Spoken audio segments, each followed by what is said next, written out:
Les Transports Monts d'Amer sont une entreprise spécialisée dans le transport de matériaux en vrac destinés aux activités du bâtiment et travaux publics.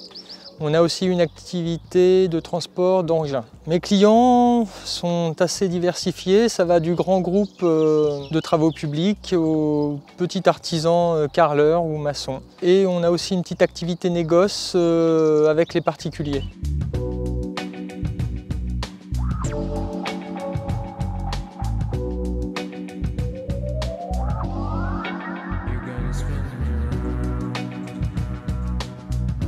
L'entreprise Transports Monts d'Amer appartenait à mon oncle depuis une quarantaine d'années. Je suis entré dans l'entreprise dans le but de la reprendre en 2003.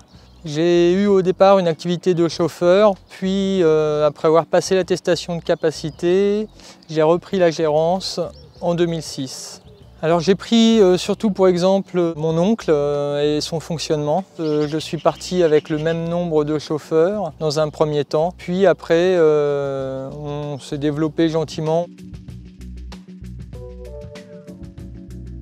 Alors j'ai une formation de comptabilité au départ, mais le fait d'avoir ma femme au bureau me permet d'avoir une certaine tranquillité quand je suis au volant et ça nous permet de faire un point assez régulier pour toute la partie gestion. Régulièrement, on utilise un tableau de suivi du chiffre d'affaires. Ce tableau, en fait, il est établi sur plusieurs années mensuellement, donc ça nous permet de comparer en fait chaque mois le chiffre d'affaires réalisé par l'entreprise. On utilise aussi régulièrement une balance client afin de connaître un petit peu les paiements effectués par les clients et surtout les paiements non effectués par les clients afin de faire les relances régulièrement et éviter aussi surtout les risques d'impayés. Ensuite, on utilise aussi un tableau de trésorerie. Ça nous permet de suivre le solde des comptes en banque afin d'avoir toujours les disponibilités nécessaires pour faire face à nos différentes dépenses.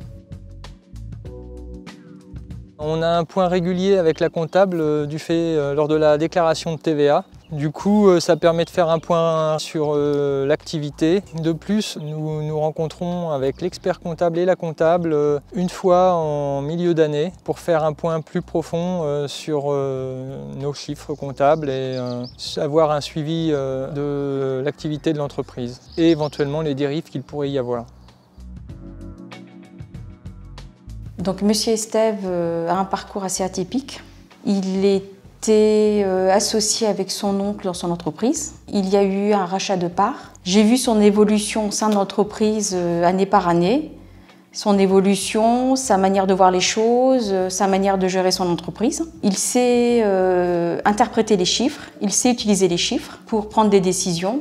Au regard de la comptabilité, il a bien sûr tous les outils pour voir ce qu'il en est au niveau de son entreprise. Il a compris qu'il fallait regarder le chiffre d'affaires, mais que bien sûr ça ne s'arrête pas là, qu'il faut voir la rentabilité, le coût de revient. Les indicateurs aussi, c'est la trésorerie, les créances. Et puis au moment des investissements, il sait très bien qu'il faut suivre le taux d'endettement et la capacité à rembourser. Donc j'estime que c'est un chef d'entreprise qui sait justement utiliser sa comptabilité pour concilier ses décisions. Et ce qui me fait surtout plaisir et ce qui me motive beaucoup, c'est de voir son évolution au sein de l'entreprise.